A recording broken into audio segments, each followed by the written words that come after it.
ओम नमो भगवते वासुदेवाय। प्यारे भक्तगणों, आज आप श्रवण करेंगे वैशाख पूर्णिमा की व्रत कथा और इसके साथ ही जानेंगे वैशाख पूर्णिमा से जुड़ी कुछ महत्वपूर्ण जानकारियाँ। भविष्य पुराण आदित्य पुराण में वैशाखी पूर्णिमा को अत्यंत पवित्र एवं फलदायी माना गया है।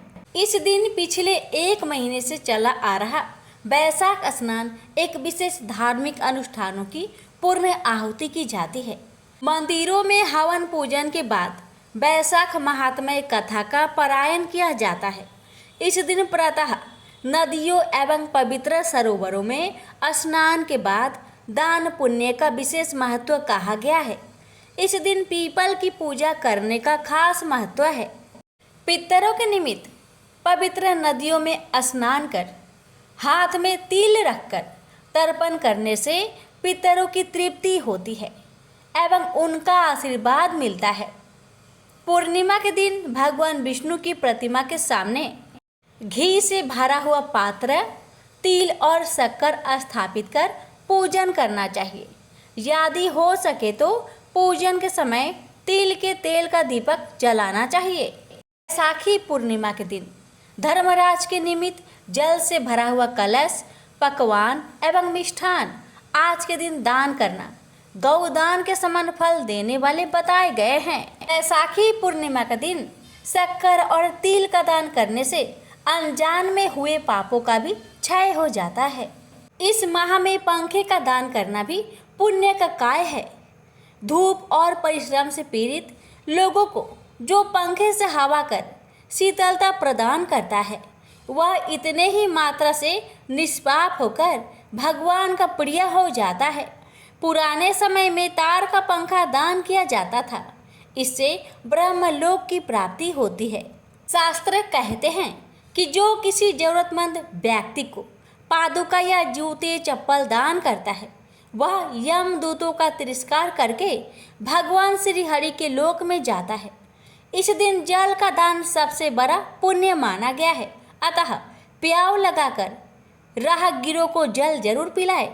इस पुण्य कार्य के माध्यम से जातक त्रिदेव की कृपा प्राप्त करता है।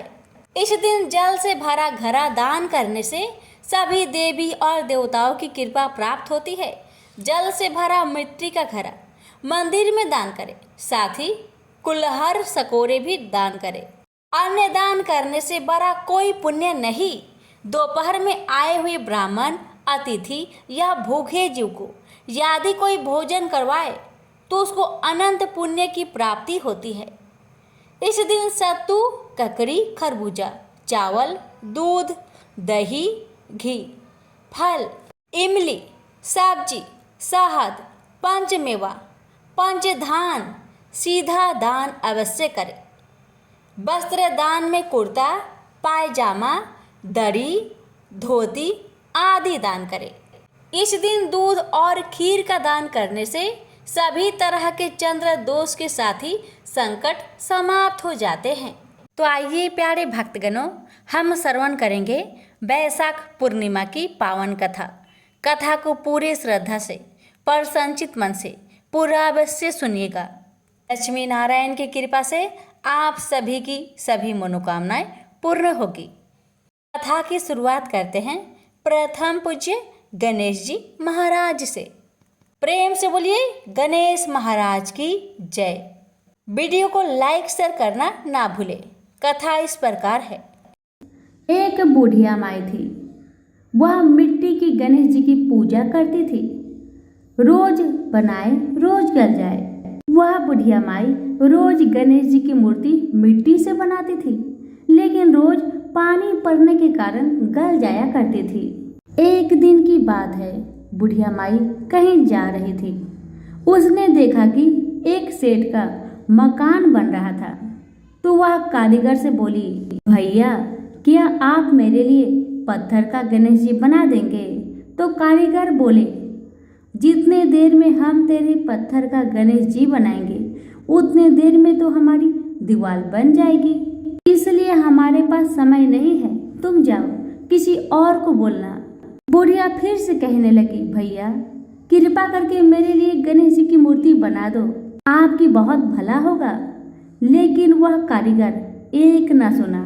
बस क्या था, बुढ़िया माई को गुस्सा आया और उन्होंने कहा कि भगवान करे तुम्हारी दीवार टेढ़ी हो जाए। कहते हैं ना, कभी कभी जो भी बात दिल से कह दिया जाए कभी कभी सच हो ही जाता है, और वैसा ही हुआ। अब तो कारीगर जितना भी दीवार को बनाता था, दीवार अपने आप टेढ़ी हो जाती थी। वह चिंता में पड़ गया, आखिरकार ये दीवार सीधी क्यों नहीं बन रही है। इस तरह करते करते शाम हो गया। अब शाम को सेठ अपने घर को आया। उसने कारीगर से कहा, अरे तुम आज कुछ काम ही नहीं किया। तो कारीगर कहने लगा, मैं तो सुबह से परेशान हूँ दीवार को बना बना कर, लेकिन ये दीवार हमेशा टेढ़ी बन जा रही है। बात यह है कि एक बुढ़िया यहाँ पर आई थी। उसने मुझसे कहा कि गणेश जी की मूर्ति बना दो, लेकिन मैंने कहा जब तक तुम्हारे लिए हम गणेश जी की मूर्ति बनाएंगे तब तक हम ये दीवार को ही खड़ी कर लेंगे। बस मैंने उसके लिए गणेश जी बनाने से इनकार कर दिया तो उसने गुस्से से कहा कि भगवान करे तुम्हारी दीवार टेढ़ी हो जाए। बस तब से अब तक मैंने इतने बार दीवार बनाए, लेकिन दीवार हमेशा टेढ़ी ही बनती जा रही है। कारीगर की बातें सुन सेठ ने बुढ़िया माई को बुलवाया और सेठ ने कहा, हे बूढ़ी अम्मा, हम तेरे लिए सोने का गणेश जी गढ़ देंगे, बस हमारी दीवार सीधी हो जाए। बुढ़िया माई ने गणेश जी से प्रार्थना की। गणेश जी की कृपा से सेठ का दीवार सीधी हो गई और सेठ जी ने खुशी खुशी मन से सोने की गणेश जी बनवाकर बुढ़िया माई को दे दिया। अब तो बुढ़िया माई हर दिन प्रेम पूर्वक गणेश जी का पूजन करने लगी। तो सभी प्रेम से बोलिए गणेश भगवान की जय। एक बार द्वारपाल युग के समय माता यशोदा भगवान श्री कृष्ण से पूछती है कि आप संसार के पालन करता हो, मुझे ऐसा कोई उपाय बताओ जिससे मृत्यु लोक में किसी भी स्त्री को विधवा होने का भय ना हो और ना ही उसे निसंतान होने का दुख रहे। तब भगवान श्री कृष्ण ने अपनी माँ से कहा कि मैं आपको एक ऐसे ही व्रत के बारे में विस्तार से बताता हूँ। सौभाग्य प्राप्ति के लिए हर महिला को 32 पूर्णमासी तक इस पावन व्रत को करना चाहिए। इससे संतान और सौभाग्य की रक्षा होती है। कांतिका नामक नगर में राजा चंद्रहास्य राज करता था। उसके नगर में धनेश्वर नाम का ब्राह्मण भी अपने पत्नी सुशीला के साथ रहता था। इनके घर में किसी प्रकार के धन संपत्ति की कोई कमी नहीं थी, लेकिन ब्राह्मण का कोई संतान न था, जिसके कारण दोनों पति पत्नी बहुत दुखी रहते थे। एक बार उस नगर में एक साधु आता है जो सभी घरों से भिक्षा मांगकर गंगा नदी के किनारे भोजन कर जीवन यापन करता था। लेकिन वह साधु धनेश्वर के घर भिक्षा मांगने नहीं जाता था। यह देखकर सुशीला और धनेश्वर बहुत दुखी हुए और जाकर उस साधु से पूछे कि आप सभी घरों से भिक्षा लेते हो, लेकिन हमारे घर नहीं, ऐसा क्यों साधु महाराज? तब साधु ने कहा कि तुम निसंतान हो और ऐसे घर से भिक्षा लेना पतितों के अन्न के समान होता है। मैं पाप का भागीदार नहीं बनना चाहता, इसलिए तुम्हारे घर से भिक्षा नहीं लेता हूँ। यह सुन धनेश्वर बहुत दुखी हो जाता है और साधु से पूछता है कि ऐसा कोई उपाय बताए जिससे मुझे भी संतान सुख की प्राप्ति हो। तब साधु ने उस दाम्पत्य को 16 दिन तक माँ चंडी की पूजन का सलाह दिया, जिसके बाद धनेश्वर और उसकी पत्नी ने ऐसा ही किया। दाम्पत्य की आराधना से प्रसन्न होकर माँ काली प्रकट हुई और सुशीला को गर्भवती होने का वरदान दिया और कहा कि प्रत्येक पूर्णिमा को दीपक जलाए। ऐसे ही सभी पूर्णिमा को दीपक की संख्या बढ़ाती जाना जब तक 32 दीपक ना हो जाए। माता के आशीर्वाद के फल स्वरूप सुशीला गर्भवती हुई। काली माता के कहे अनुसार वह दीपक जलाती रही। माँ काली की कृपा और आशीर्वाद से दंपति के घर एक पुत्र ने जन्म लिया, जिसका नाम धनेश्वर और सुशीला ने देवदास रखा। देवदास जब बड़ा हुआ तो धनेश्वर ने उसे विद्या ग्रहण करने के लिए काशी भेजा। काशी में देवदास के साथ एक अजीब दुर्घटना घटी, जिसके कारण धोखे से देवदास का विवाह हो गया। जब देवदास ने बताया कि वह अल्प आयु में है, फिर भी उसका विवाह जबरदस्ती करवा दिया गया। कुछ समय बाद जब काल देवदास के प्राण लेने आया तो काल देवदास का प्राण नहीं ले पाया।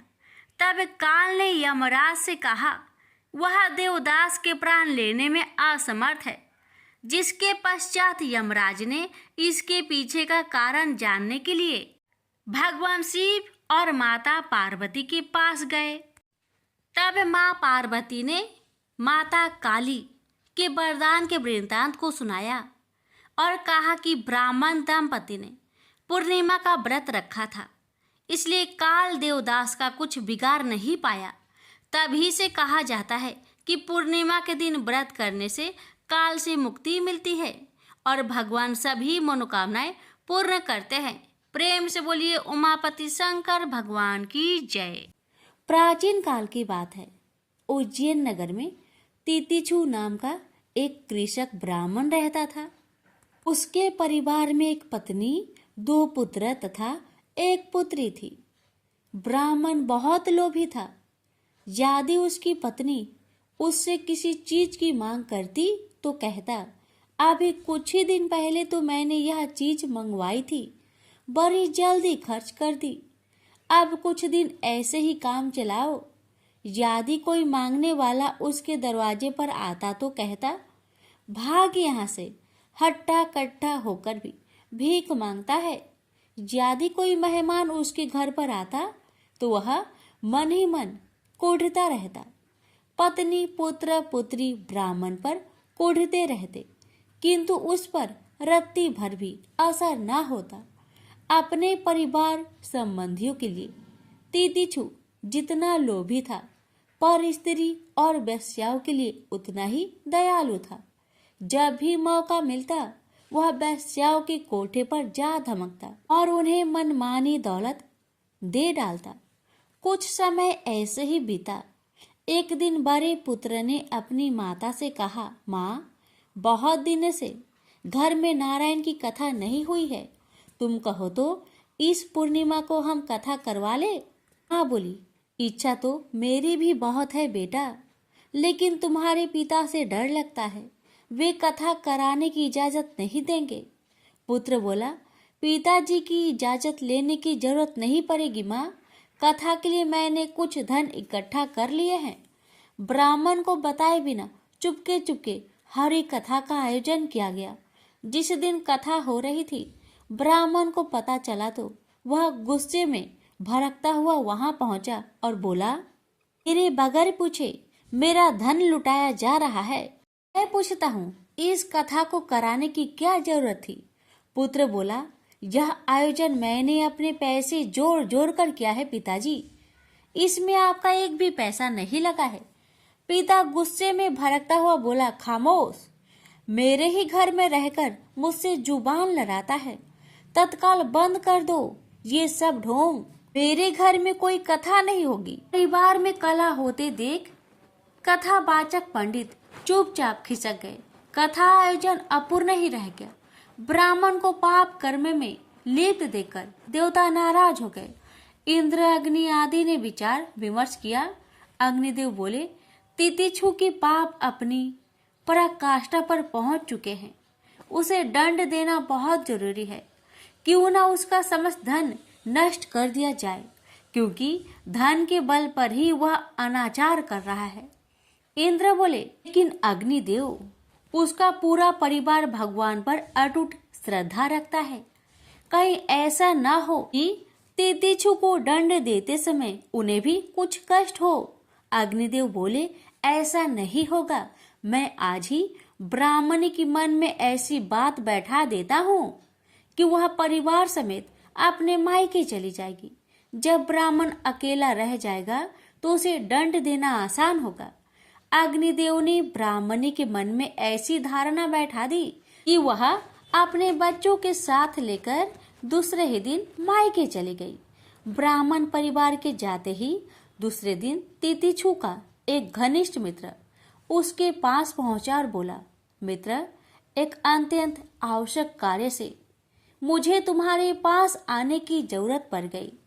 मुझे कुछ धन की आवश्यकता है, कुछ ही दिनों में मैं लौटा दूंगा।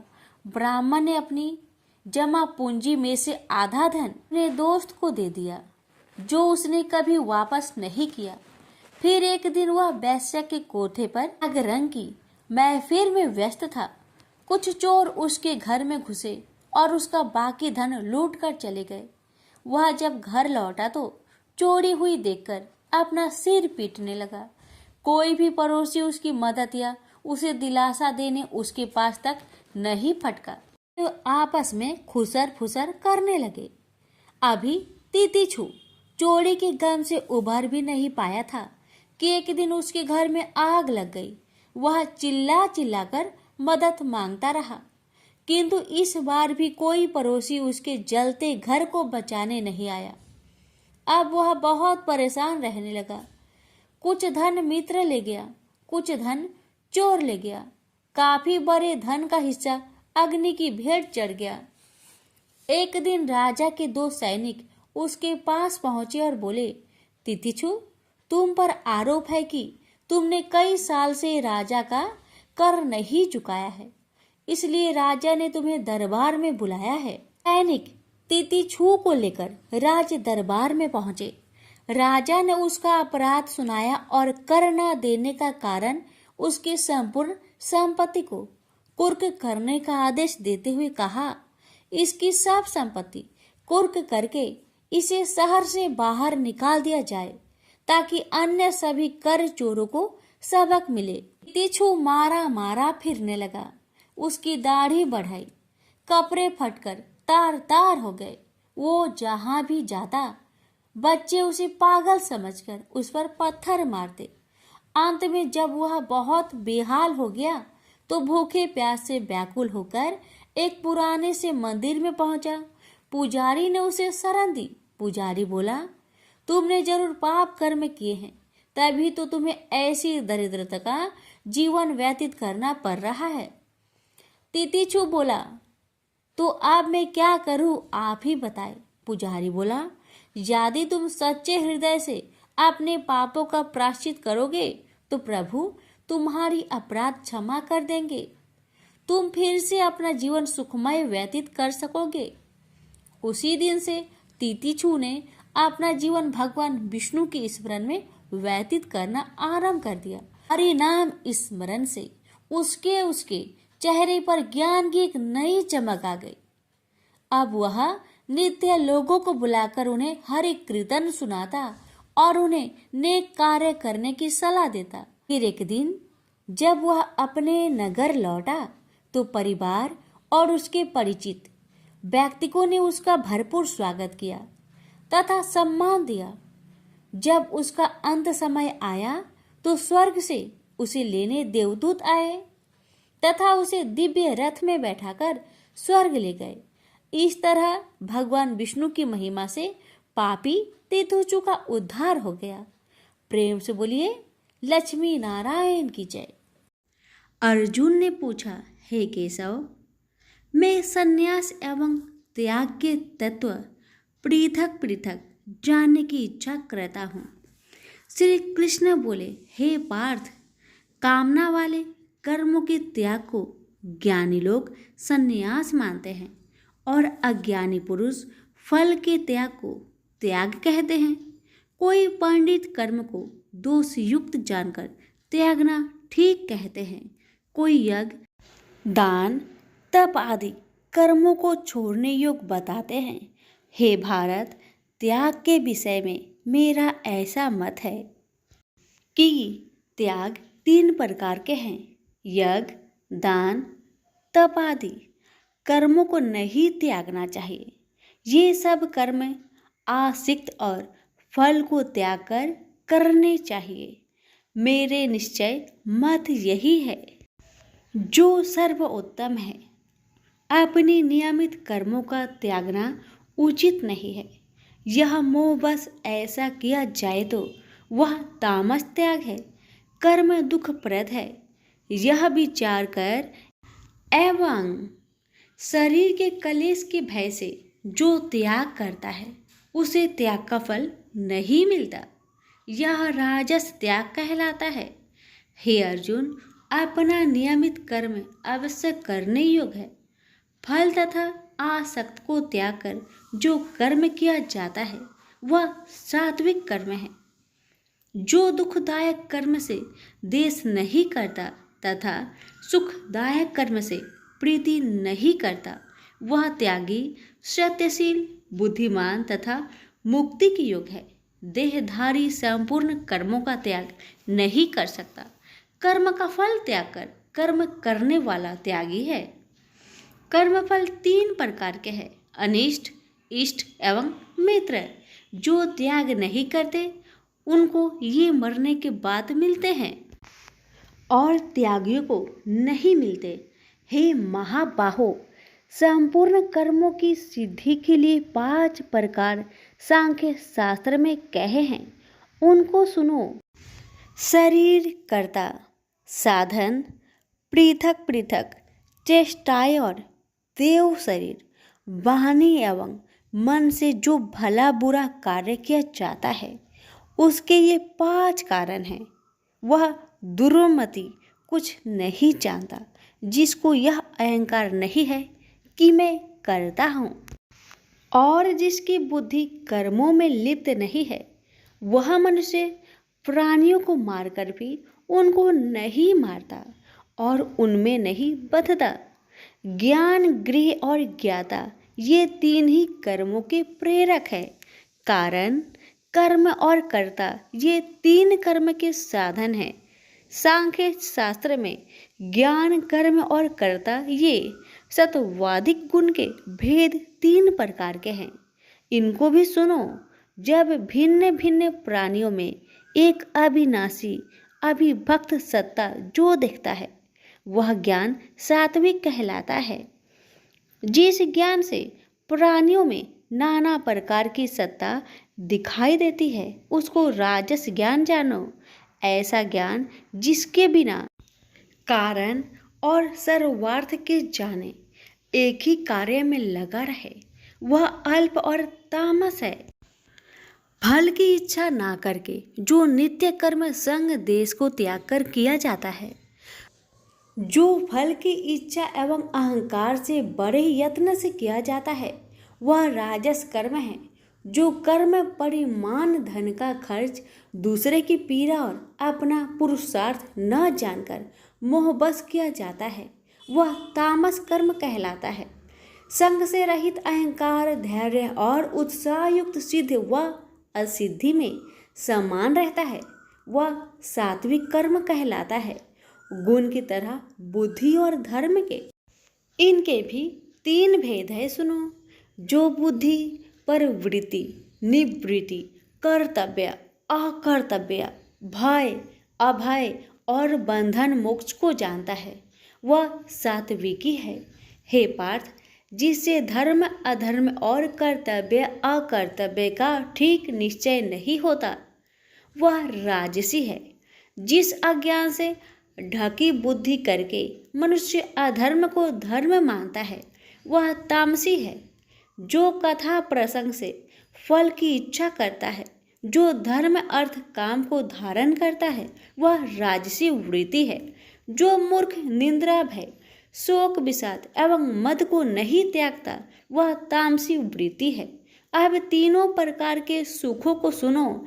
जिसका योगाभ्यास में चित रहता है उसके दुख का अंत हो जाता है।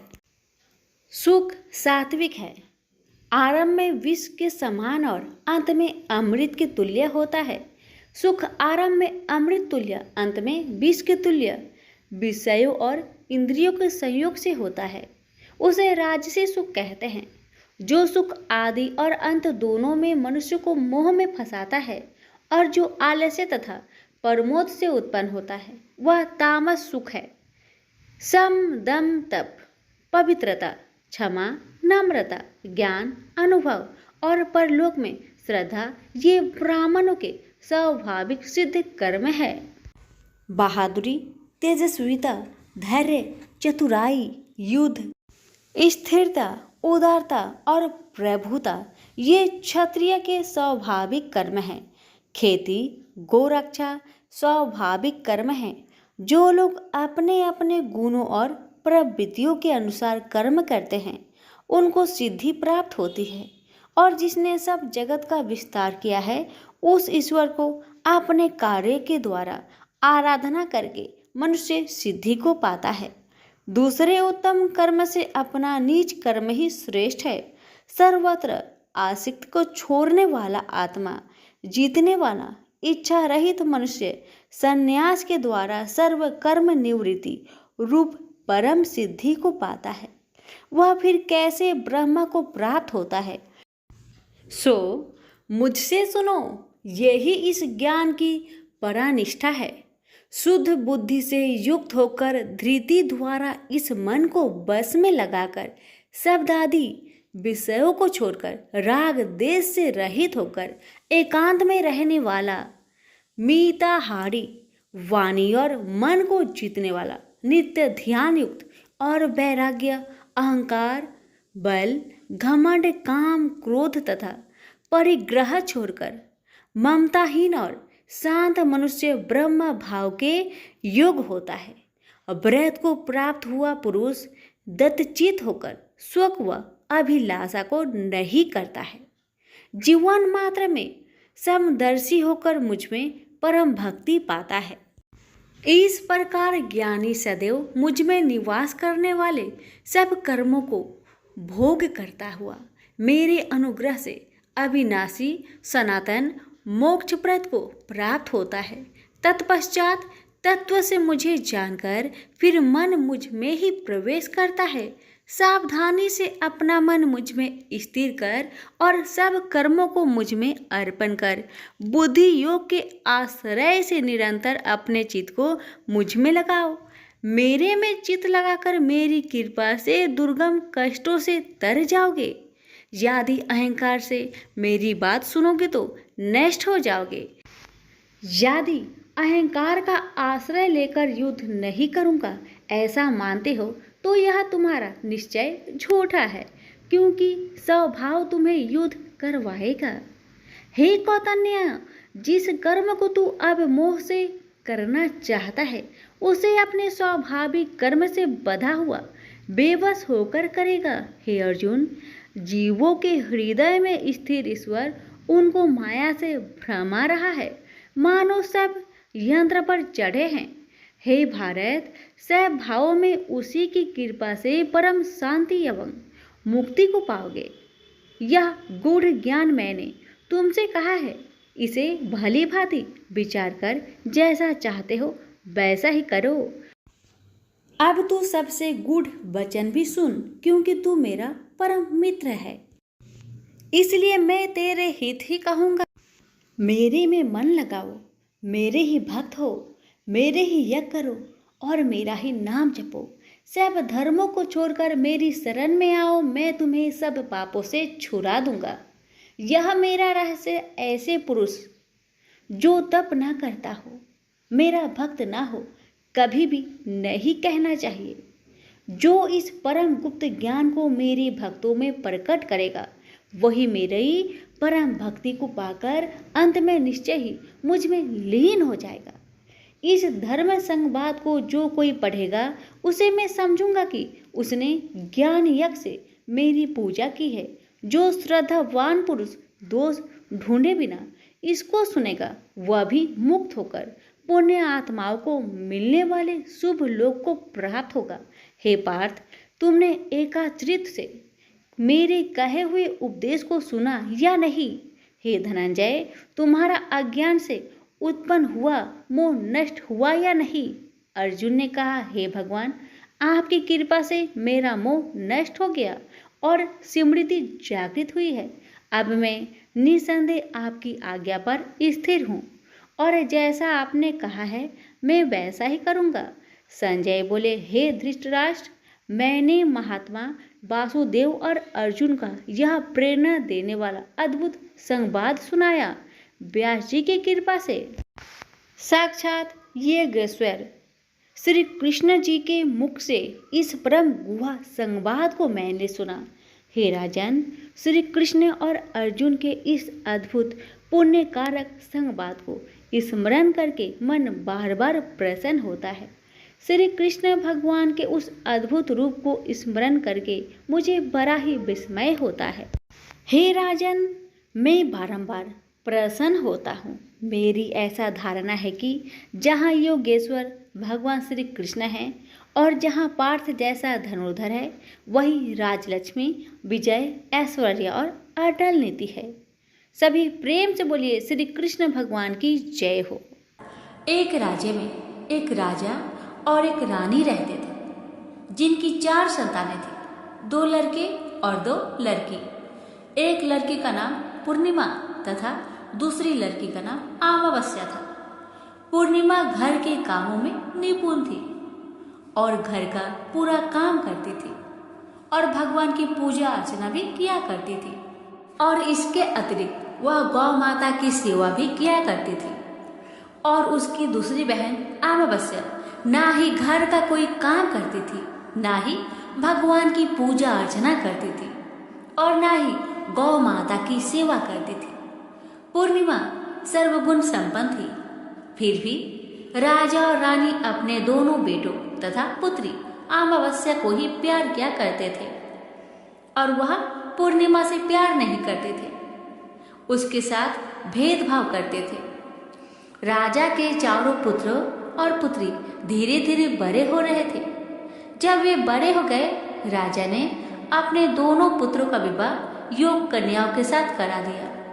इसके बाद रानी ने राजा से कहा कि हमारे दोनों पुत्रों और पुत्री अब विवाह की योग हो गई है और इन दोनों का विवाह भी करा दीजिए, लेकिन पुत्री अमावस्या का विवाह किसी बड़े खानदान में करना और पूर्णिमा का विवाह किसी गरीब परिवार में करना, क्योंकि पूर्णिमा को केवल भगवान की पूजा पाठ करना ही पसंद है और गाय की सेवा करना पसंद है। अब रानी ने राजा को दोनों पुत्रियों का रिश्ता तय करने के लिए भेज दिया। राजा ने अपने पड़ोसी राज्य में जाकर वहां के राजा के पुत्र से अमावस्या का रिश्ता तय किया और वहीं पास के गांव में जाकर एक गरीब परिवार के लड़के से पुत्री पूर्णिमा का रिश्ता भी तय कर दिया।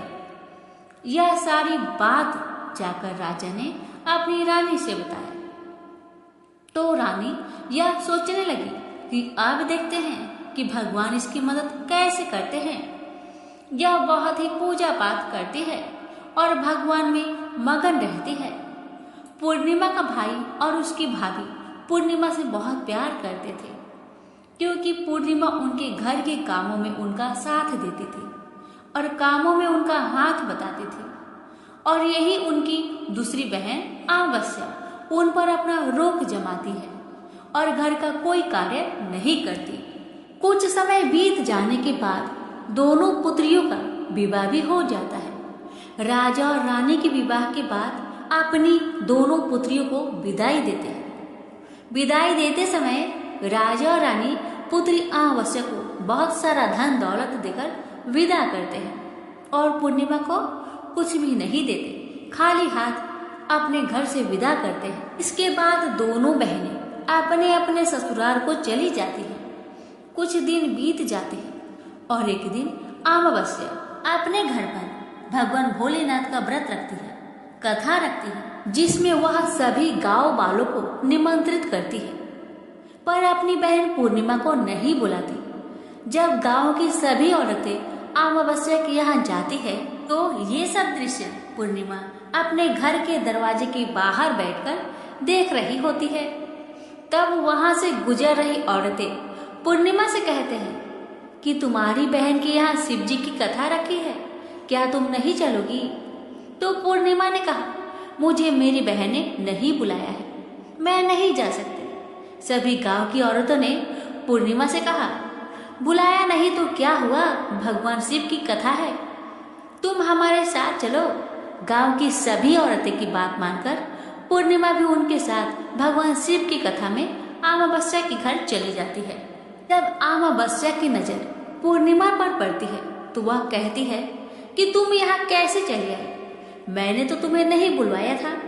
खैर कोई बात नहीं, अब तुम आ ही गई हो तो चुपचाप बैठी रहना। और यह कहते हुए अमावस्या पूर्णिमा की गर्मी की मजाक उड़ाया। पूर्णिमा की आंखों में आंसू आ गए और रोते रोते मन ही मन पूर्णिमा भगवान शिव से विनती करती रही, हे भगवान, क्या पूजा पाठ करना गलत है? गौ माता की सेवा करना गलत है? आखिर मेरी गलती ही क्या है? आप मुझ पर अपनी कृपा दृष्टि कब बनाएंगे? पूर्णिमा बार बार शिव जी से यही कहती रही। इतने में शिव की कथा पूरी हो जाती है और अमावस्या भगवान का प्रसाद बांटने लगती है। वह सभी लोगों को प्रसाद देती है, पर पूर्णिमा को वह प्रसाद नहीं देती। बिना प्रसाद के ही पूर्णिमा अपने घर को लौट जाती है। रास्ते में वह सोचती है कि यदि मैं खाली हाथ अपने घर पे गई तो बच्चे प्रसाद मांगेंगे, तो वह उन्हें क्या जवाब देगी? ये सोचकर पूर्णिमा ने सोचा, क्यों ना मैं अपने मायके भाई भौजाई के पास चली जाऊं, वहां से अपने बच्चे के लिए कुछ लेकर आऊंगी। ऐसा सोचते हुए वह अपने घर को वापस लौट आई और अपने पति और बच्चे को कहती है कि मैं अपने मायके जा रही हूँ। पति और बच्चे ने कहा, ठीक है। कुछ समय के बाद पूर्णिमा अपने मायके के लिए रवाना हो गई। चलते चलते एक चबूतरा आया और उस चबूतरे पर तुलसी जी का पौधा लगा था और उसी चबूतरे के बगल में, तुलसी जी की पौधे के बगल में एक बूढ़ी माई बैठी हुई थी और वह कोई नहीं, साक्षात तुलसी माँ थी। वह पूर्णिमा की परीक्षा लेने के लिए वहां बैठी थी। जब उस बूढ़ी माँ ने पूर्णिमा को देखा तो कहा, बिटिया तुम कौन हो और कहाँ जा रही हो? पूर्णिमा ने अपना परिचय दिया। परिचय देने के बाद बूढ़ी माई पूर्णिमा से कहती है कि यहाँ तुलसी का पौधा सूख रहा है, इसमें थोड़ा पानी डाल दो और इस चबूतरे की साफ सफाई कर दो, जिससे मुझे थोड़ा ठंडक मिलेगी। पूर्णिमा ने कहा, ठीक है माँ, मैं तुलसी में पानी डाल देती हूँ और यहाँ की साफ सफाई भी कर देती हूँ। पूर्णिमा ने साफ सफाई करने के बाद माँ को भी नहला दिया और नहलाने के बाद बूढ़ी माई की सेवा भी की, उनकी पैर दबाए और फिर पूर्णिमा ने कहा, माँ और मैं आपकी क्या सेवा करूँ, बताइए। बूढ़ी माई कहती है, नहीं बेटा, अब कोई भी काम नहीं, तुम जाओ, पर वापस आते समय मुझसे मिलते हुए जाना। पूर्णिमा ने बूढ़ी माँ से कहा, ठीक है माँ, जब मैं आऊंगी आपसे जरूर मिलूंगी। कुछ दूर आगे चलने के बाद एक शिव मंदिर आया। वहां पर उसे एक बूढ़ा बाबा मिले जो मंदिर के बाहर बैठे हुए थे और वह कोई नहीं, साक्षात भोलेनाथ थे। वो भी पूर्णिमा की परीक्षा लेने के लिए बैठे थे। उन्होंने पूर्णिमा को देखा तो कहा, बेटी तुम कहाँ जा रही हो? तब पूर्णिमा ने अपना परिचय दिया और फिर बूढ़े बाबा ने पूर्णिमा से कहा कि देखो बेटी, इस चबूतरे की ओर, इस मंदिर की ओर कितनी गंदगी पड़ी है, क्या तुम इस मंदिर की चबूतरे को साफ कर दोगी? तो पूर्णिमा ने कहा, क्यों नहीं बाबा, जरूर साफ करूंगी और अभी साफ कर देती हूँ। पूर्णिमा ने मंदिर की बहुत अच्छे से साफ सफाई की, चबूतरे की भी बहुत अच्छे से साफ सफाई की और वहां पर बैठकर भोलेनाथ की पूजा अर्चना भी की। और पूजा अर्चना करने के बाद वह बूढ़े बाबा को भी नहला दी और उनसे कहा कि बाबा आपका और कोई काम है तो मुझे बतलाइए। तब बूढ़े बाबा ने कहा, बेटी नहीं, और कोई काम नहीं है, बस तुम जब वापस आएगी तो मुझसे एक बार मिलते हुए जाना। तो पूर्णिमा ने कहा, ठीक है बाबा, जब मैं आऊंगी आपसे जरूर मिलूंगी। अब पूर्णिमा कुछ दूर आगे गई तो उन्हें एक काली जी का मंदिर देखा और मंदिर के बाहर एक बूढ़ी अम्मा चबूतरे पर बैठी हुई थी। उस बूढ़ी अम्मा ने पूर्णिमा को देखा तो कहा, बेटी तुम कौन हो और कहाँ जा रही हो? पूर्णिमा ने अपना परिचय बूढ़ी अम्मा को दिया। तब बूढ़ी माँ ने कहा, देखो इस मंदिर में कोई भी पूजा पाठ करने के लिए नहीं आता, इसलिए मंदिर बहुत गंदी हो गई है, क्या तुम इस मंदिर की साफ सफाई कर दोगी? तो पूर्णिमा ने कहा, हाँ माँ, क्यों नहीं, मैं साफ कर दूंगी। तब पूर्णिमा ने माता जी के मंदिर और चबूतरे की बड़े ही प्यार से साफ सफाई कर देती है और साफ सफाई करने के बाद पूजा पाठ भी करती है और माता जी का श्रृंगार कर देती है और अब उस बूढ़ी माँ को भी नहला देती है और बूढ़ी अम्मा की पैर भी दबाती है और कहती है, माँ और कोई काम है? तब माता जी कहती है, ना बेटा, और कोई काम नहीं है, बस इतना है कि जब तुम अपने मायके से वापस आओगी तो मुझसे एक बार मिलते हुए जाना। तो पूर्णिमा ने कहा, ठीक है माँ, मैं वापस आऊंगी तो जरूर आपसे मिलूंगी। पूर्णिमा आगे बढ़ती गई। आगे चलते चलते एक नदी आई और नदी के पास भी एक बूढ़ी माई बैठी थी और वह बूढ़ी माई और कोई नहीं, वह गंगा मैया थी। तो बूढ़ी माई ने पूर्णिमा से कहा, बेटी तुम कौन हो और कहाँ से आई हो? उसे भी पूर्णिमा ने अपना परिचय दिया। तब बूढ़ी माई ने पूर्णिमा से कहा कि नदी पर स्नान करने तो बहुत लोग आते हैं, लेकिन यहाँ की सफाई कोई नहीं करता, इसलिए तुम इस किनारे पर साफ सफाई कर दो। पूर्णिमा कहती है, ठीक है माँ, मैं अभी साफ सफाई कर देती हूँ। और उस बूढ़ी अम्मा के पैर भी दबाती है और कहती है, माँ जी और कोई काम हो तो मुझे बतलाइए। तब बूढ़ी माई कहती है कि नहीं बेटा, अब कोई काम नहीं है, तुम जाओ, लेकिन जब वापस तुम आओगी तो मुझसे मिलकर जरूर जाना। और वह नाव में बैठकर नदी के दूसरे किनारे पर पहुंच जाती है और वहां अपने मायके के घर पहुंच जाती है। वहां पर पूर्णिमा के भाई और भाभी उसे देखकर बहुत खुश हो जाते हैं और वे पूर्णिमा की बहुत खातिरदारी करते हैं, उससे बहुत सारी बातें करते हैं और कहते हैं कि बच्चों को भी साथ क्यों नहीं लेकर आई, बहुत अच्छा लगता अगर तुम लाती तो। अब भैया भाभी और बहन पूर्णिमा मिलकर ढेर सारी बातें करते हैं, नाश्ता पानी करते हैं। उसके बाद पूर्णिमा अपने भाई भाभी से कहती है, भैया भाभी अब मैं ससुराल जाती हूँ। उसकी भाभी ने उसके लिए एक साड़ी दिया, के बच्चे के लिए कुछ कपड़े और खाने पीने की कुछ चीजें भी रख दी और कहा कि तुम बहुत दिनों के बाद आती हो पूर्णिमा, जल्दी जल्दी आया करना। पूर्णिमा की भाभी ने कपड़ों का थैला, खाने का थैला पूर्णिमा के हाथों में दे दिया और कहा, जाओ और जल्दी वापस आना। इसके बाद पूर्णिमा वहां से अपने ससुराल के लिए रवाना हो गए और उस नदी के किनारे पहुंची और नाव में बैठकर दूसरे किनारे पर उतर गई।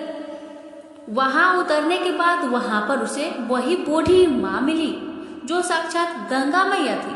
उस बूढ़ी अम्मा ने पूर्णिमा को एक थैला दिया और कहा कि इसे तुम अपने घर ले जाकर ही खोलना। अब पूर्णिमा के पास 2 थैले हो गए थे। उन्हें लेकर पूर्णिमा वहां से रवाना हुई और कुछ दूर चलने के बाद काली माँ का मंदिर आया। वहां पर काली माँ बूढ़ी माँ के रूप में विराजमान थी। तब बूढ़ी माँ ने कहा, आ गई बेटी पूर्णिमा? तो पूर्णिमा ने कहा, हाँ माँ जी, मैं आ गई। तो काली माँ ने उसे भी एक थैला दिया, कहा, बेटी पूर्णिमा इस थैला को अपने घर पर ही जाकर खोलना, उससे पहले मत खोलना। तो पूर्णिमा ने कहा, ठीक है माँ। तो तीनों थैला लेकर पूर्णिमा आगे बढ़ी तो कुछ दूर जाने पर शिव जी का मंदिर आया। वहाँ बूढ़े बाबा के रूप में शिव जी स्वयं विराजमान थे। बूढ़े बाबा ने कहा, पूर्णिमा तुम वापस आ गई? पूर्णिमा ने कहा, हाँ बाबा, मैं वापस आ गई। बाबा ने पूर्णिमा को भी एक थैला दिया और कहा, यह थैला तुम घर पर ही जाकर खोलना, ठीक है बिटिया? तो पूर्णिमा ने कहा, ठीक है बाबा। अब पूर्णिमा के पास 4 थैले हो गए थे। पूर्णिमा पहले थैले को कैसे ले जाती है? उसने क्या किया, एक पुरानी साड़ी निकाली, उसने सभी सामानों का एक गड्ढा बना लिया और सर पर रखकर वहां से रवाना हो गई। कुछ दूर जाने के बाद उसे तुलसी माँ बूढ़ी औरत के रूप में मिली और वह कहती है, पूर्णिमा तुम आ गई? तो पूर्णिमा कहती है, हाँ माँ, हम आ गए। तब बूढ़ी माँ ने भी उसे एक थैला दिया और कहती है, बेटा इसे अपने घर को जाकर ही खोलना। तो पूर्णिमा ने कहा, ठीक है माँ जी। अब पूर्णिमा के पास 5 थैले हो गए थे। पूर्णिमा वहां से रवाना हुई तो वापस अपने घर पहुंच गई। पूर्णिमा ने अपने सर की थैले को नीचे रखा और सबसे पहले अपने मायके का थैला खोलकर देखने लगी। उसमें बच्चे के लिए अच्छे अच्छे कपड़े और खाने पीने की चीजें थी और उसके लिए कुछ गहने भी थे। पूर्णिमा ने कपड़े अपने बच्चों को दे दिए और खाने पीने की चीजें भी बच्चों को दे दी। बच्चे यह सब पाकर बहुत खुश हुए। अब पूर्णिमा ने दूसरा थैला खोला जो कि उसे गंगा मैया ने दिया था। उसमें ढेर सारे हीरे जवाहरात सोना चांदी आदि था। इसके बाद अब पूर्णिमा ने तीसरा थैला खोला जो कि उसे काली माँ ने दिया था। उसमें बहुत सारा सोना श्रृंगार का सामान भरा हुआ था। इसके बाद पूर्णिमा ने चौथा थैला खोला जो उसे भगवान शिव ने दिया था। उसमें बहुत सारा धन संपत्ति भरा हुआ था और बहुत सारी खुशियां भरी हुई थी। इसके बाद अब पूर्णिमा ने पांचवा थैला खोला जो उसे तुलसी माँ ने दिया था। उसमें चावल दाल और 7 प्रकार की खाने की चीजों से भरा हुआ था। अब पूर्णिमा के घर में किसी भी चीज की कमी नहीं रही। उसका घर धने धाने से भरा हुआ था और परिपूर्ण था। अब पूर्णिमा और उसका परिवार सुख में जीवन व्यतीत करने लगे। अब पूर्णिमा के मन में विचार आया कि क्यों ना वह शिव जी की कथा कराए और शिव जी की कथा में एक बहुत बड़ा कार्यक्रम भी रखा। पूर्णिमा ने गांव के सभी लोग को निमंत्रण दिया और घर घर जाकर सभी लोगों को बुलाया। पूर्णिमा अपनी बहन अमावस्या के घर भी गई और अमावस्या को भी शिव जी की कथा के लिए उसके घर में उसे बुलाया। जब अमावस्या पूर्णिमा के घर शिव जी की कथा में आई तो उसने देखा कि पूर्णिमा के घर में किसी भी चीज की कोई कमी नहीं है। इतना सारा धन दौलत देखकर अमावस्या आश्चर्यचकित हो गई। उसने पूर्णिमा से कहा कि तुम्हारे घर में इतनी धन दौलत कहाँ से आई है। पूर्णिमा ने कहा, देखो बहन, तुमने शिव जी की कथा में मुझे नहीं बुलाया था, फिर भी मैं चली आई और तुमने मुझे प्रसाद तक नहीं दिया और मेरी गरीबी का मजाक भी उड़ाया। उसके बाद मैं अपने घर आई। घर आते हुए मन ही मन मैं सोच रही थी कि अपने मायके जाऊंगी और मैं अपने मायके चली गई और जो कुछ घटना इस बीच हुआ वह सभी घटना अपनी बहन अमावस्या को बताती है। तो अमावस्या कहती है कि तुम भी मुझे प्रसाद मत दो और मुझे डांटो। लेकिन पूर्णिमा ने कहा कि यह तो भगवान का प्रसाद है, मैं तो सबको दूंगी और तुम्हें भी दूंगी। फिर भी अमावस्या ने प्रसाद नहीं लिया और वह सीधे अपने घर को चली गई और घर जाकर अपने बच्चे और पति से कहती है, मैं अपने मायके जा रही हूँ। इतना कहकर अपने मायके को निकल गई। रास्ते में भी चलते चलते तुलसी माँ मिली जो चबूतरे पर बूढ़ी माँ के रूप में बैठी थी। बूढ़ी माँ ने अमावस्या से कहा, बेटी तुम कौन हो और कहाँ जा रही हो। अमावस्या ने अपना परिचय दिया। बूढ़ी माँ ने कहा, बेटी यह तुलसी का पौधा सूख रहा है, इसमें थोड़ा सा पानी डाल दो और इस चबूतरे की साफ सफाई कर दो।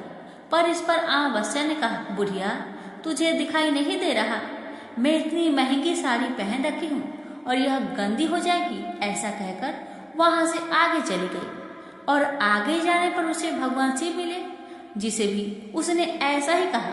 उसके बाद आगे जाने पर उसे काली माँ मिली जिसे भी उसने यही सारी बातें कही और आगे जाने पर उसे गंगा माँ मिली जिसे भी उसने यही सब कहा और आगे चली गई। इसके बाद अमावस्या जब नाव में बैठने लगी तो फूलों की जगह कांटे भरे हुए थे जो उनके पैर में चुभ रहे थे। किनारे पर उतरकर वहां से वह मायके चली गई। उसके भैया भाभीओं ने उसे आते हुए देखा तो मन ही मन कहने लगे, काम की ना काज के, 2.5 मन अनाज के। अब आ गई है तो ठीक है, पूर्णिमा तो हमारे कामों में हाथ बटाती थी, यह कोई काम करेगी तो नहीं। भाभी ने अमावस्या के लिए खाना बनाया। अमावस्या ने खा पीकर वहीं पे सो गई। जब सुबह हुआ तो वह उठी और अपने भैया भाभी से कहा कि मैं ससुराल जा रही हूँ। उन्होंने कहा, ठीक है जाओ। अमावस्या बोली, पूर्णिमा को तो तुमने एक थैला भी दिया था और मुझे कुछ नहीं दोगे। तो भाई ने भाभी से कहा कि तुम घर जाओ, थैले तुम्हारे घर में पहुंच जाएंगे।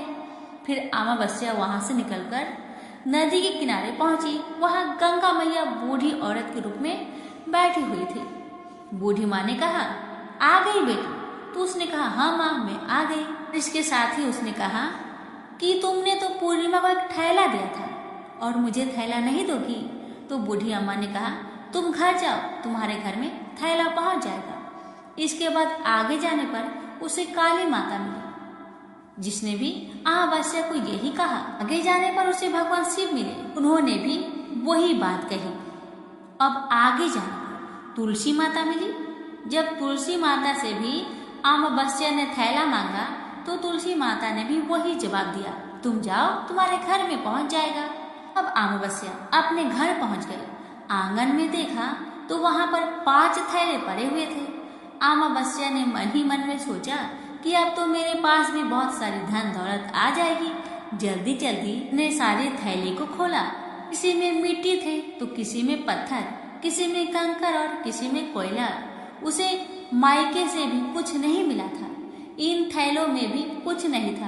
अमावस्या दौड़ती हुई पूर्णिमा के घर गई और कहती है कि तुम्हें तो इतना कुछ मिला बहन, मुझे तो कुछ नहीं मिला, आखिर क्यों? तब पूर्णिमा कहती है, जब मैं अपने मायके जाती हूँ तो अपनी भाभीयों के साथ उनके काम में हाथ बटाती हूँ, उनके साथ मिलकर काम करती हूँ, लेकिन तुम ऐसा कुछ नहीं करती, उनकी इज्जत भी नहीं करती, इसलिए वह भला तुम्हें क्या देंगे?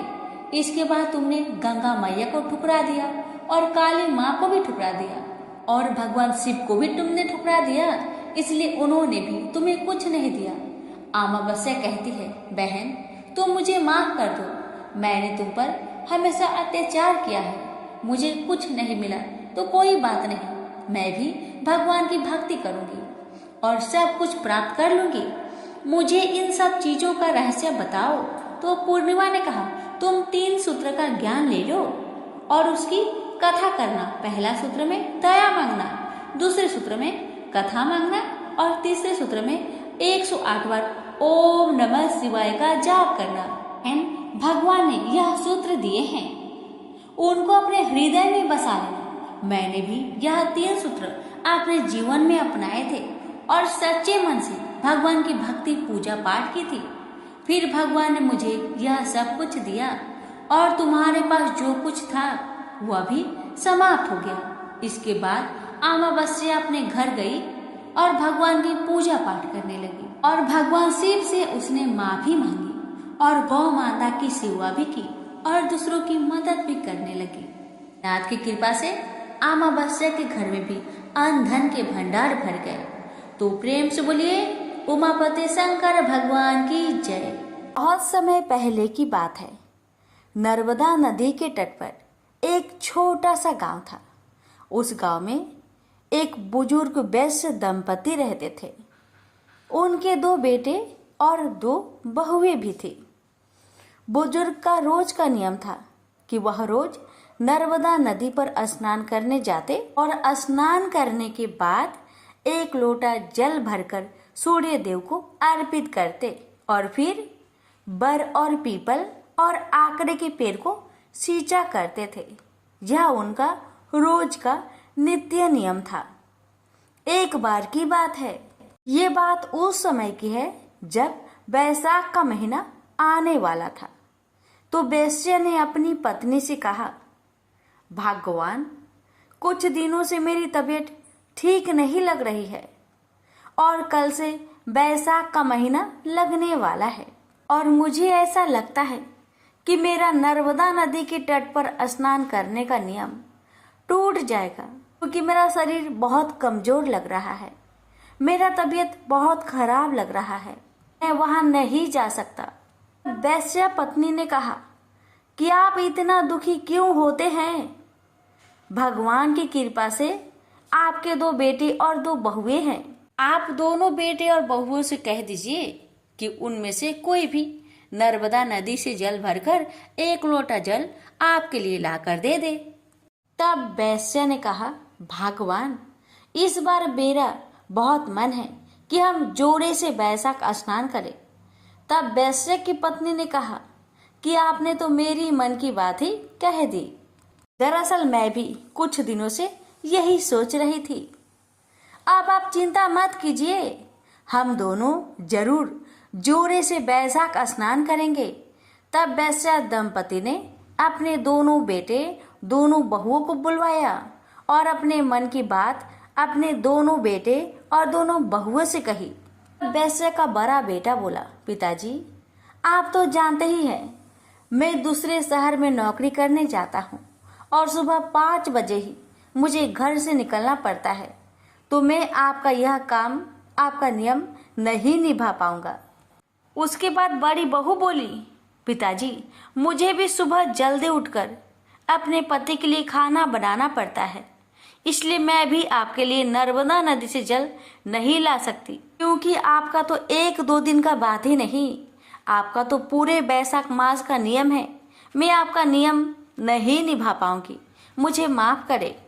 तब वैश्य के छोटे बेटे और बहू ने कहा, माँ, पिताजी आप चिंता मत कीजिए, भैया भाभी को समय नहीं है, कोई बात नहीं, हम दोनों पति पत्नी नर्मदा नदी के जल आपके लिए लेकर आया करेंगे और आप दोनों जरूर बैसाख स्नान करना। ये कहकर वह अपने कमरे में चले जाते हैं। फिर छोटे बेटे ने अपनी पत्नी से कहा कि सुनो, मेरे मन में भी एक विचार आया है कि हम दोनों माँ पिताजी के लिए जल लेने नर्मदा नदी पर तो जाएंगे, क्यों ना हम दोनों भी जोड़े से बैसाख स्नान करें। तब उसकी पत्नी ने कहा, क्यों नहीं, जरूर हम दोनों जोड़े से स्नान करेंगे। तब छोटे बेटा बहू ने जाकर अपने सास ससुर को सारी बात बताई। यह सुनकर वैश्य दाम्पति बहुत खुश हुए। दूसरे दिन सुबह 4 बजे ही वैश्य दाम्पति के छोटे बेटा और बहू नर्मदा नदी के घाट पर पहुंच गए। दोनों ने नदी में स्नान किया और जल लेकर घर आ गए। घर आकर उन्होंने जल अपने माता पिता को दे दिया। फिर उस बुजुर्ग दंपति ने नर्मदा नदी के सारे जल में से 1 लोटा जल लेकर अलग रख दिए और बाकी के जल से दोनों पति पत्नी स्नान कर लिए। फिर लोटे के जल से सूर्य देव को अर्घ्य दिया और बर पीपल और आकरे के पेड़ को सींचा। बर पीपल और आकरे के पेड़ की पूजा की और 5 परिक्रमा लगाई। फिर छोटी बहू उन्हें भोजन देती है। बुजुर्ग दंपति भोजन कर लेते हैं। धीरे धीरे इस तरह पूरा बैसाख का महीना बीत जाता है। फिर बैसाख की पूर्णिमा आने वाली थी, तो बैसाखी पूर्णिमा से 1 दिन पहले बुजुर्ग दंपति ने अपने छोटे बेटे बहू से कहा कि तुम दोनों ने भी हमारे साथ बैसाख स्नान किया है, इसका संपूर्ण फल पाने के लिए हमें 2 जोड़ा ब्राह्मण दंपति को भोजन कराना चाहिए। तब उन्होंने अपनी छोटी बहू से कहा, बहू तुम बढ़िया बढ़िया भोजन तैयार करना और 2 जोड़ी ब्राह्मण को गांव से बुलाकर लाना और हम उन्हें भोजन कराएंगे और दक्षिणा भी देंगे। तब बेटे बहू ने कहा, ठीक है पिताजी, आप लोग जैसा चाहते हैं हम वैसा ही करेंगे। फिर सुबह छोटी बहू जल्दी उठी और भोजन तैयार की। भोजन तैयार करने के बाद वे गांव में ब्राह्मण और ब्राह्मणी को बुलाने गई, तो रास्ते में उसे 2 ब्राह्मण और 2 ब्राह्मणी आती हुई दिखाई दी। तो छोटी बहू ने सोचा कि शायद ये कोई तीर्थ यात्री है, ये हमारे गांव के तो लगते नहीं, क्यों ना भोजन के लिए मैं इन्हें ही घर ले जाऊं। फिर छोटी बहू ने उन्हें प्रणाम किया और कहने लगी, हे ब्राह्मण देवता, आज बैसाख की पूर्णिमा का दिन है, हम 2 जोड़ी ब्राह्मण को भोजन कराना चाहते हैं, आप मेरे घर भोजन करने चलिए। तब वह ब्राह्मण ब्राह्मणी बोले, बेटी हम तो तीर्थ यात्री है, भोजन मिल जाए इससे बड़ी बात क्या हो सकती है, चलो हम तुम्हारे साथ तुम्हारे घर चलते हैं। फिर बहू उन ब्राह्मण ब्राह्मणी को अपने घर लेकर आई, उनके लिए भोजन परोसा, सबने पेट भरकर भोजन किया। फिर वैश्य दंपति ने उन्हें कपड़े और दक्षिणा भी दी। उन ब्राह्मण ब्राह्मणी ने उन्हें आशीर्वाद दिया। फिर वैश्य दंपति ने अपने बेटे बहू से कहा कि जाओ इन ब्राह्मण ब्राह्मणी की पैर धोने के लिए जल लेकर आओ। बेटे बहू जल लेने चले गए और उधर बुजुर्ग दंपति उनके पैर पोंछने के लिए कपड़े लेने कमरे में चले गए। जब जल और कपड़े लेकर सभी परिवार उन ब्राह्मणों के पास आए तो क्या देखते हैं, वहां पर तो कोई नहीं, सभी वहां से चले गए हैं। जब पूरा परिवार अपने चारों तरफ उन ब्राह्मण ब्राह्मणी को ढूंढते हैं तो देखते हैं घर में उनके अन्न धन के भंडार पूरा भरे पड़े हैं। ये सब देखकर सभी आश्चर्य में पड़ गए। दरअसल वह सभी ब्राह्मण ब्राह्मणी कोई और नहीं, बैसाख माह के देवी देवता थे। लक्ष्मी जी, विष्णु भगवान और उनके अवतार राम जी और माता सीता उनके घर में ब्राह्मण का भेष धरकर पधारे थे। भगवान जी वैश्य दाम्पति को और उनके बेटे बहू को बैसाख स्नान, बर पीपल और आकरे के पेड़ सींचने की पुण्य फल देने के लिए आए थे। जहाँ भगवान राम जी बैठे थे वहाँ पर भगवान के पैरों के निशान और धनुष के निशान पड़े थे, और जहाँ माता सीता बैठी हुई थी वहाँ मोहरों से भरे हुए एक बड़ी थैला रखी हुई थी, और जहाँ श्री हरि लक्ष्मी नारायण बैठे थे वहाँ चक्र का चिन्ह था। जहाँ धन की देवी लक्ष्मी बैठी हुई थी वहाँ तो सोने चांदी हीरे मोती का ढेर लगा हुआ था। ये बात तुरंत ही पूरे गांव भर में फैल गई कि ब्राह्मण के घर में अन्न धन सोना चांदी हीरा मोती का ढेर पड़ा हुआ है, हाथ में भगवान जी का चिन्ह भी है। तो सभी गांव वाले ब्राह्मण दाम्पति के घर दौड़े दौड़े आए कि भगवान जी साक्षात ब्राह्मण दाम्पति के घर प्रकट हुए हैं। जब ये बात उनके बड़े बेटे और बहू को पता चला तो उन्हें बहुत दुख हुआ कि काश हम भी माता पिता के लिए नर्मदा नदी का जल लाकर दिए होते तो भगवान का दर्शन हमें भी होते। इस पर पत्नी कहने लगी, हाँ मुझे भी बहुत पश्चाताप हो रही है, लेकिन कोई बात नहीं। कहते हैं ना, आप पछताए क्या करे जब चिड़िया चुग गई खेत। हम भी अगले साल जोड़े से बैसाख स्नान करेंगे और हमें भी भगवान के दर्शन होंगे। तो वैश्य दाम्पति पूरे गांव वालों से कहने लगे, हम सभी ने बैसाख स्नान किया था और बर पीपल और आकरे का पेड़ का सींचन और पूजन किया था। आप लोग भी बैसाख स्नान करें, साथ ही बर पीपल आकरे के पेड़ की सींचन और पूजन करें, साथ में बैसाख मास की कथाओं का श्रवण करें। आपकी सभी मनोकामना पूर्ण होगी, घर से दरिद्रता दूर होगी, घर में सुख समृद्धि का वास होगा, अन्न धन का भंडार सदा भरे रहेंगे। प्रेम से बोलिए पीपल देवता की जय, लक्ष्मी नारायण की जय, सिया रामचंद्र की जय। हर व्रत के कथा के साथ पढ़ी और सुनी जाने वाली लपसी तपसी की कहानी। एक लपसी था, एक तपसी था। तपसी हमेशा भगवान की तपस्या में लीन रहता था। लपसी रोजाना सवा सेर की लपसी बनाकर भगवान का भोग लगाकर जीम लेता था। एक दिन दोनों लड़ने लगे। तपसी बोला, मैं रोज भगवान की तपस्या करता हूँ इसलिए मैं बड़ा हूँ। तपसी बोला, मैं रोज भगवान को सवा सेर लापसी का भोग लगाता हूँ इसलिए मैं बड़ा हूँ। नारद जी वहां से गुजर रहे थे। दोनों को लड़ता देखकर उनसे पूछा कि तुम क्यों लड़ रहे हो। तपसी ने खुद के बड़ा होने का कारण बताया और लपसी ने अपना कारण बताया। नारद जी बोले, तुम्हारा फैसला मैं कर दूंगा। दूसरे दिन लपसी और तपसी नहाकर अपनी रोज की भक्ति करने आए तो नारद जी ने छुपकर 1.25 करोड़ की एक एक अंगूठी उन दोनों के आगे रख दी। तपसी की नजर जब अंगूठी पर पड़ी तो उसने चुपचाप अंगूठी उठाकर अपने नीचे दबा ली। लपसी की नजर अंगूठी पर पड़ी लेकिन उसने ध्यान नहीं दिया। भगवान को भोग लगाकर लपसी खाने लगा। नारद जी सामने आए तो दोनों ने पूछा कि कौन बड़ा है। तो नारद जी ने तपसी से खड़ा होने को कहा। वो खड़ा हुआ तो उसके नीचे दबी अंगूठी दिखाई पड़ी। नारद जी ने तपसी से कहा, तपस्या करने के बाद भी तुम्हारी चोरी करने की आदत नहीं गई इसलिए लपसी बड़ा है और तुम्हें तुम्हारी तपस्या का कोई फल भी नहीं मिलेगा। तपसी शर्मिंदा होकर माफी मांगने लगा। उसने नारद जी से पूछा, मुझे मेरी तपस्या का फल कैसे मिलेगा। नारद जी ने कहा, यदि कोई गाय और कुत्ते की रोटी नहीं बनाएगा तो फल तुम्हें मिलेगा।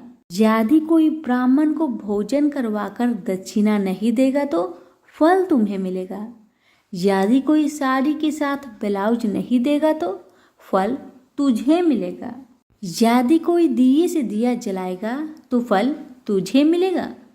यदि कोई सारी कहानी सुने लेकिन तुम्हारी कहानी नहीं सुने तो फल तुझे मिलेगा।